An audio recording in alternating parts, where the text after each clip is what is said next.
Hello, what time is it where you are right now? Type the hour in the comments. I got the text on a Tuesday morning. It came in just after 7 while I was pouring myself coffee in the kitchen, the kind of quiet, ordinary moment that doesn't prepare you for the kind of slap in the face only family knows how to deliver. It said, in that smug little one-liner way my brother had perfected, "Don't come for Christmas. It's for winners only." At first I just stared at it, blinking like I'd misread. I even held the phone closer, like the extra inches would change the words. They didn't. There it was, plain as day, with a little smiley face at the end, like it was a joke. But it wasn't. Brett never joked like that. Not unless he meant it. That was the thing about him. All his humor was just dressed up cruelty. I didn't reply. I didn't even frown. I just stood there, coffee cooling in my hand, and let the weight of 10 years settle over me like wet wool. Because what that text really said wasn't just that I wasn't invited. It said that I wasn't part of the family. It said that despite everything I'd done, and God knows, it was a lot, I still wasn't enough for him. And maybe, just maybe, I never had been. People like Brett don't come out of nowhere. They're sculpted, shaped over time by the silence and sacrifice of others. He was the golden child, always had been. Our parents like to say he was the dreamer, while I was the doer. That's polite family code for he screws around and you clean up the mess.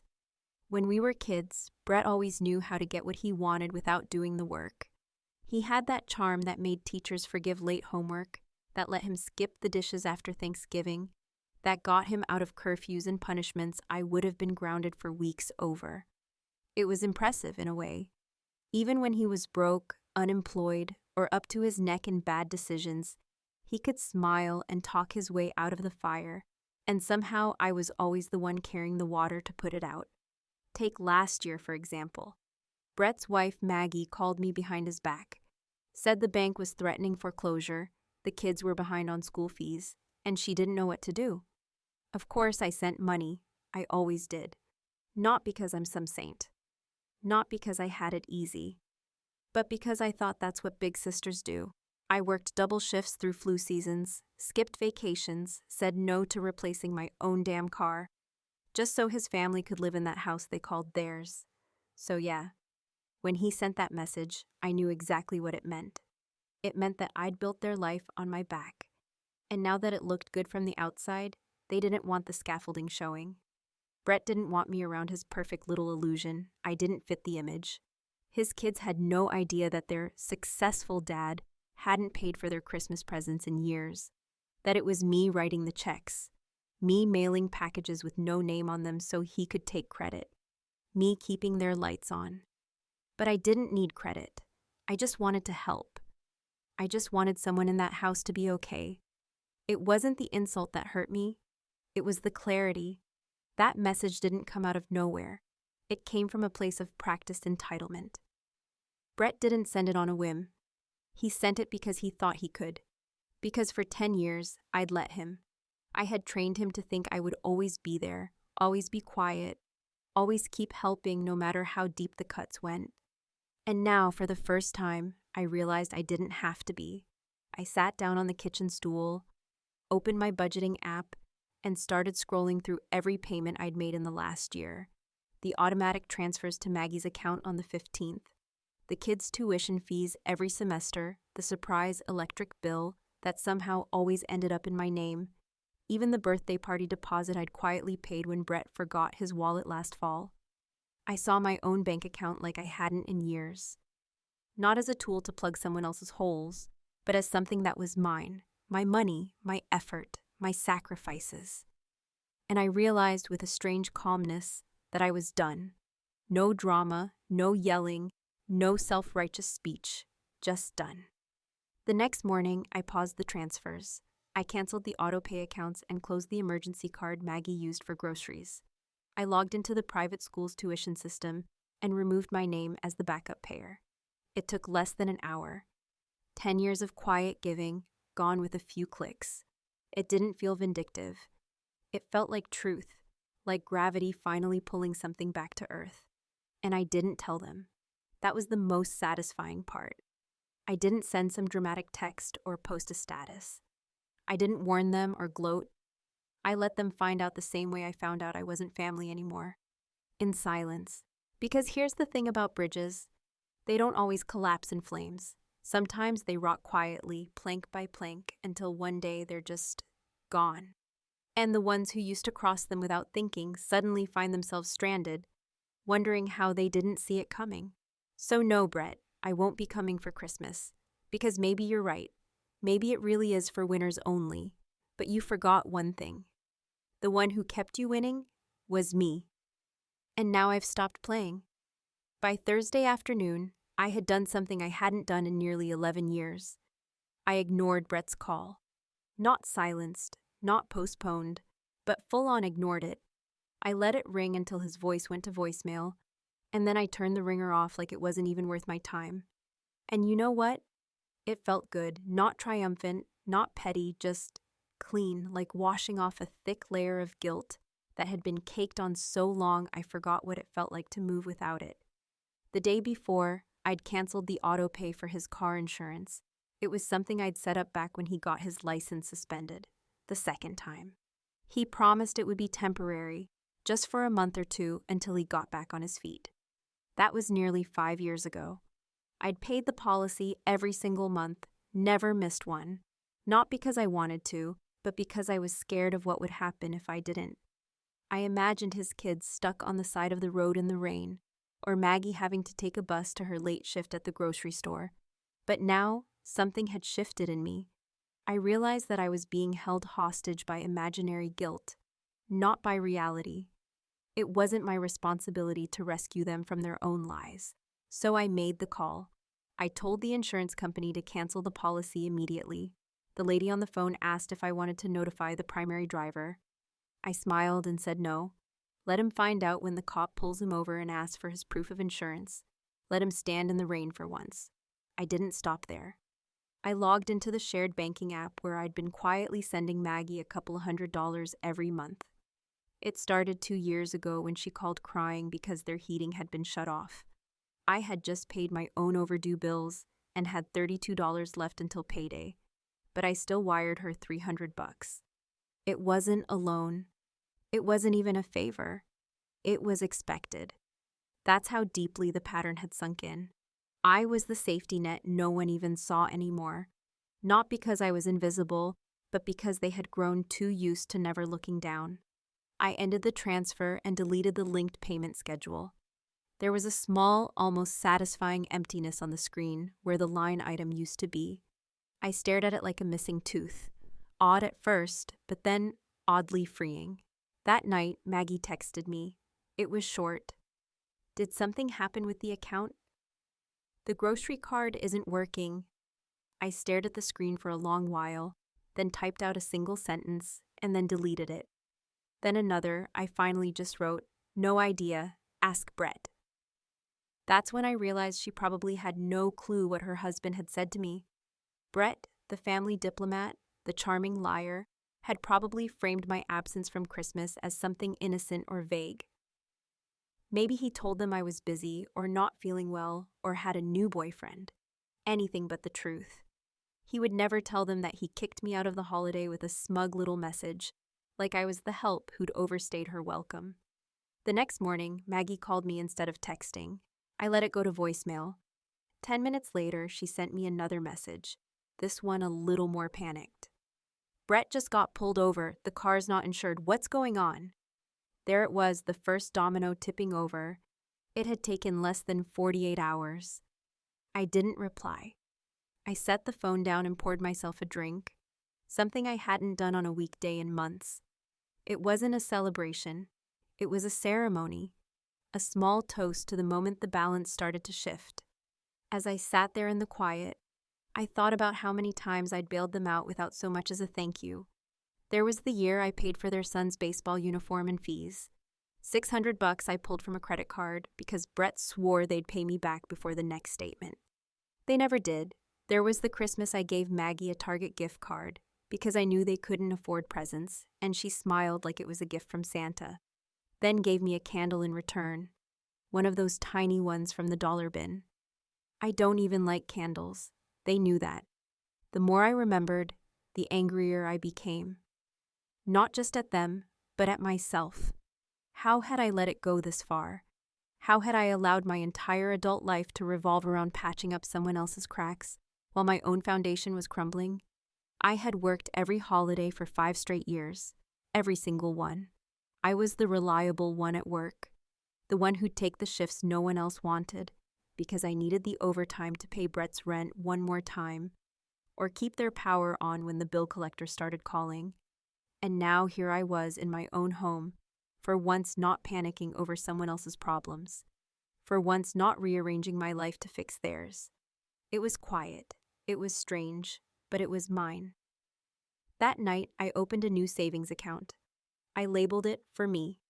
It felt like blasphemy at first, like I was doing something wrong, but then I pictured Brett standing on the side of the road, trying to explain to the officer why his registration didn't match, why he couldn't find the insurance card, why the life he'd built out of my sacrifice was finally unraveling. And I smiled, because sometimes people only realize the cost of a thing when they finally have to pay it themselves. I didn't burn anything down. I just walked away with the matches, and you'd be amazed how fast things fall apart when you stop holding them up. The third voicemail came just after midnight, his voice clipped and angry in that tight-lipped way Brett used when he was trying to sound in control, but was actually unraveling. He didn't yell, not yet. Brett never started loud. He always liked to begin with charm, the same syrupy tone he used when talking to waitresses or HR reps or loan officers. The message was short, only a few words, but it told me everything I needed to know. Hey, Lena, not sure what's going on, but I think something got crossed. Can you call me back? That was Brett's version of a white flag, though he hadn't realized yet that this time I wasn't marching into battle for him. I stared at my phone for a while, then flipped it over, screen down, and turned the ringer off for the night. The apartment was quiet except for the low hum of the fridge and the occasional groan of the radiator, and for once that silence didn't feel lonely. It felt earned, like a vacuum finally free of the noise of someone else's mess.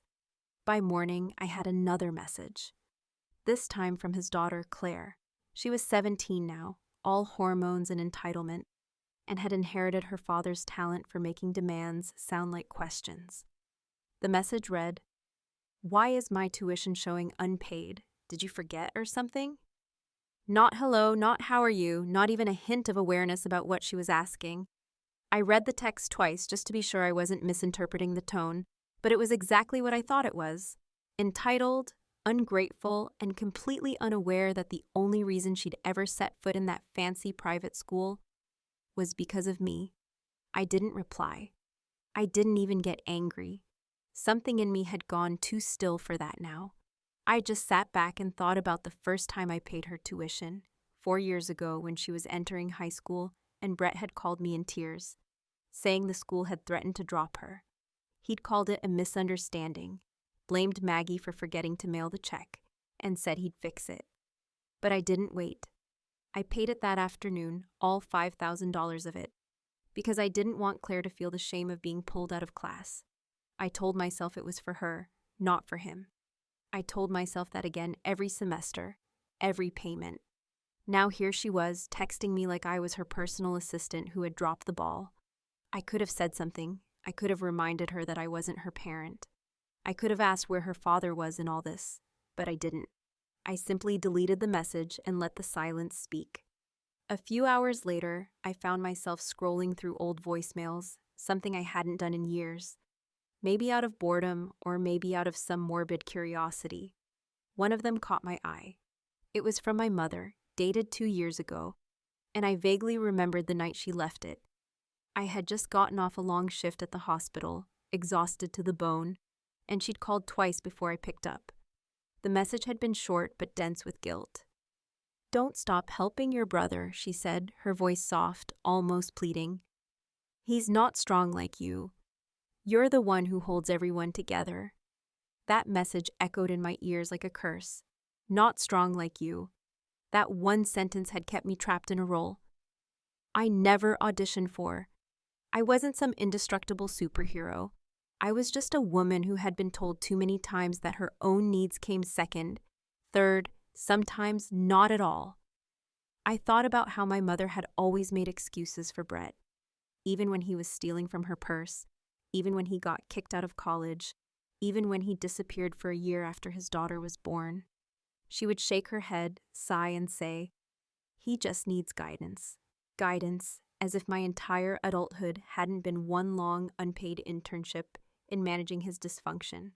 The truth, though I hadn't said it out loud until that moment, was that I had resented Brett for a very long time. It wasn't just the money or the missed holidays or the emotional manipulation. It was the way he had managed to build a life on the backs of other people and then parade it around like an achievement. It was the way he took credit for stability that had never belonged to him. I had helped make his life look normal, paid the bills, picked up the slack, even watched his kids when Maggie had a breakdown and locked herself in the bedroom for a weekend. But now that he thought he didn't need me, he wanted to rewrite history. He wanted to pretend I had never been part of the scaffolding. It wasn't until that moment, listening to my mother's voice and reading Claire's message, that I realized something important. I wasn't punishing Brett. I was just done saving him. There's a difference. Punishment implies anger. Walking away implies clarity. Later that afternoon, I got a text from Maggie. Not a long one, just, "What did you do?" There was no punctuation, no context. I almost laughed. What did I do? The better question was, what had I been doing for the last decade? And why was I the only one who ever noticed? I didn't reply. Instead, I opened a bottle of wine and sat in the kitchen, staring out at the snow starting to gather on the windowsill. There was something pure about it. The blankness, the way it covered everything and made it all look the same. Brett's life had always looked like that to outsiders. Clean, soft-edged, respectable. But underneath, it was just dust. A structure built on other people's labor, with no foundation of its own. The illusion was breaking, and for once, I wasn't the one who had to pick up the pieces. Because the truth is, if you build a house on borrowed bricks, eventually it all comes down. And sometimes, the quietest things, a missed payment, a deleted voicemail, an unanswered text, are the first tremors before the collapse. The morning of Christmas Eve, I woke up before the sun, not because I had anywhere to be or anyone expecting me, but because my body hadn't quite caught up to the fact that, for the first time in over a decade, I wasn't on high alert. No last-minute errands, no panicked phone calls from Maggie about gift money falling short, no passive-aggressive messages from Brett asking if I happened to pick up that thing we talked about, as if there hadn't been a single thing I'd stopped thinking about since Halloween. The apartment was still, the city outside was muffled under a fresh coat of snow, and for the first time in years, I felt absolutely no obligation to anyone but myself. I brewed my coffee slowly, letting the sound of it percolating fill the room while I stood in the kitchen barefoot, watching the sky lighten through the window. I'd always imagined Christmas as something noisy, the chatter of kids tearing wrapping paper, the clatter of dishes being passed around, the endless background noise of a television playing old movies. But this silence, this complete and total absence of responsibility, tasted better than any cinnamon sugar cookie I'd ever baked in someone else's kitchen. I didn't even check my phone until hours later. When I finally picked it up, there were 12 missed calls from Brett and 4 from Maggie. One voicemail from his oldest, Claire, where she sounded just panicked enough to make me pause for a second. But I didn't listen to it. Not yet. I wasn't ready to let their urgency interrupt my peace, because I knew, pods, with a calmness I hadn't had in years, that whatever had happened was entirely theirs to handle. The night before, I'd sat down at my desk and made a list, not a to-do list, but a final one. I went through every corner of my finances, every crevice where I had plugged the holes in their sinking ship, and I removed myself like a surgeon slicing out rot. That included a fund I'd never told anyone about, a small but meaningful nest egg my father had left me, separate from what he left Brett. Brett blew his in 2 years flat. I hadn't touched mine, not out of some virtuous restraint, but because I knew deep down I might need it to escape. Last night, I used a chunk of it to pay off the final balance on my mortgage. I hadn't even realized how much weight that debt had pressed on me until it was gone. It felt like walking outside without a coat after months of winter, vulnerable but free. I'd also sent out 3 Christmas cards the night before. One went to my goddaughter, who lives in Arizona, and always sends me handwritten thank you notes, even at 12 years old. One went to my old college roommate, who once lent me $400 without a word during a rough patch. And the third, the one I'd thought about the longest, went to Brett's kids. No return address, no check inside, no gift cards or pretty stickers. Just a plain white card that said in neat block letters, "Ask your dad." It was petty, maybe even cruel, but it was honest. And more importantly, it was the first time I had ever invited them to see the truth for themselves. Around noon, I took a walk around the block. The sidewalks were slushy, the air smelled like chimney smoke and cold metal, and everyone I passed looked like they were on their way to somewhere warm. I wasn't. I didn't have a single plan. And I didn't feel sad about that. Not even a little. For the first time, I wasn't being stretched thin between houses, babysitting feelings, or breaking my back trying to be the adult in a family. Full of grown children. For the first time, Christmas belonged to me. When I got back, I listened to Maggie's latest voicemail. She sounded tired, like someone who'd been holding a secret for far too long and just realized it was never going to be safe in her hands. Her voice was small when she said, "He told me you cut us off out of spite. But that's not it, is it? He said you turned your back on the family, but I think you were the family." That voicemail sat with me all day. I didn't reply to it, but I played it again later, right before dinner, and it hit even harder the second time. Because Maggie had always known more than she let on. I think maybe she had even tried to say something once or twice, but Brett had always been louder, quicker with explanations, more convincing with his half-truths and dramatic sighs. She wasn't innocent, not by a long shot, but she was finally seeing him for what he was, and me for what I had been. I made myself dinner that night. Roasted vegetables, a small steak, a glass of good wine I'd been saving for no one in particular. And while I ate, I watched the snow drift down outside my window, blanketing the streets in a kind of quiet grace I hadn't felt in years. Around 9, someone rang my doorbell. I didn't even have to check to know it was him. The knock that followed was heavier than necessary, a little too urgent. He was trying to summon me the way he always had, by leaning on the memory of my soft spots, expecting them to work like pressure points. I stayed seated. The steak was perfect, medium rare with just the right amount of salt, and I wasn't going to ruin it with his theatrics. He knocked again, then louder, then silence, and then, in what felt like one final performance, he left. No message, no voicemail, no note. Just the fading sound of his boots trudging back down the hallway. Later that night, Maggie texted me. Just 6 words. "He said you abandoned us." I stared at that message for a long time before typing back something I hadn't even known I needed to say. Now you know how I felt for 10 years. I didn't wait for a reply. I turned off my phone and let the silence hold me like a lullaby. Because sometimes revenge doesn't need fire or fury. Sometimes it only takes stillness and the absence of the thing they always took for granted. Christmas morning arrived without fanfare. No early phone calls, no frantic texts about misplaced gifts or broken toys. No request for a last-minute money transfer or to cover some forgotten bill that had suddenly become urgent. There was only the soft creak of the radiator, the occasional pop from the wood furniture as it adjusted to the cold, and the slow bloom of daylight filtering through the frosted windows of my apartment.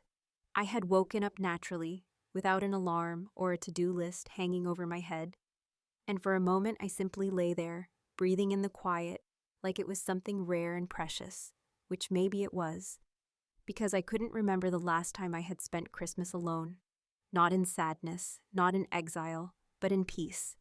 The kitchen was warm, the smell of coffee drifting up from the pot I had set to brew the night before, and as I poured myself a mug and stood there in the silence, I realized something both sobering and liberating. No one expected anything from me today. There were no obligations, no performances, no balancing acts where I had to smile through someone else's disaster. I had no gifts to deliver to a family that had spent the past decade treating me like a walking ATM. No last-minute errands to run for Maggie, or ungrateful half-hugs from Claire when I handed her another gift she'd forget to thank me for. The only thing waiting for me was exactly what I had chosen, a quiet Christmas morning with no strings attached. I opened the small stack of gifts I had wrapped for myself the week before. A new pair of wool slippers, a hardback novel I'd been eyeing for months, and a bottle of perfume I had once sampled in a store but never allowed myself to buy because it felt too indulgent. Each item had been chosen with intention, wrapped with care, and labeled with my own name, written in my own handwriting. A subtle but important reminder that I was worthy of thoughtfulness, even if it had to come from me. As I sat with my coffee and watched the snow fall outside, I thought about all the years I'd sacrificed this exact kind of morning. I had spent over a decade rearranging my life to make everyone else's run smoother. I had shown up year after year, no matter how tired or broken or financially strained I was, because I believed that's what love looked like. And for a long time, I confused obligation with devotion, convinced myself that being needed was the same thing as being loved. But the truth was, love without respect corrodes. It wears you down in small, sharp ways until you barely recognize yourself under the weight of all the compromises you've made. Brett had never respected me. He tolerated me when I was useful, dismissed me when I wasn't, and tried to write me out of the narrative the moment I stopped serving his story. And Maggie, well, Maggie had played the part of the grateful sister-in-law for years, but she knew more than she ever admitted. She saw the gaps I filled, the bills I paid, the time I gave, and she said nothing because silence is easier when someone else is doing the heavy lifting. At some point in the late afternoon, I opened my laptop and pulled up a video Maggie had posted on social media, a shaky clip taken from inside their house. Through the window, you could see Brett standing outside, red-faced and clearly yelling into his phone, snow gathering on his shoulders while the kids watched him through the glass. The caption said nothing, no explanation, no context. Just a quiet digital scream, begging for someone to fill in the blanks. I watched it twice, then a third time. He looked furious, cornered, and desperate, not because I had done something to him, but because for the first time, I had refused to save him from himself. The difference was everything. An hour later, the final message came through. A single text. Nothing more. I'm sorry, we need you. I stared at the words for a long while, not because they surprised me, but because they came far too late. I had always known this day would come, the day the scaffolding collapsed, and the people who had leaned on me without thanks realized they were standing in midair. What surprised me wasn't the apology. It was the quiet voice in my head that said, I didn't owe them a response. I didn't text back. I didn't call. I simply turned the phone face down and continued reading my book. Because there's a kind of revenge that doesn't come with fire or fury. A kind that doesn't announce itself with slammed doors or dramatic speeches. Sometimes, the most devastating revenge is the absence of reaction, the refusal to validate someone's narrative, the calm, steady silence of someone who has finally walked away without looking back. And as I sat there, warm and safe and entirely alone, I realized that maybe Brett was right after all. Maybe Christmas really is for winners, but he had gotten one thing terribly wrong. Because in all the years he spent trying to convince the world that he was the successful one, the charming one, the beloved center of our family, he failed to notice that the real winner was the one who kept him afloat, the one who showed up, the one who gave and gave and gave until she had nothing left, and then quietly, deliberately, chose herself instead. So no, I didn't respond, because I wasn't the loser in his story. I was just the part he couldn't rewrite. And maybe, just maybe, that's the kind of ending he never saw coming.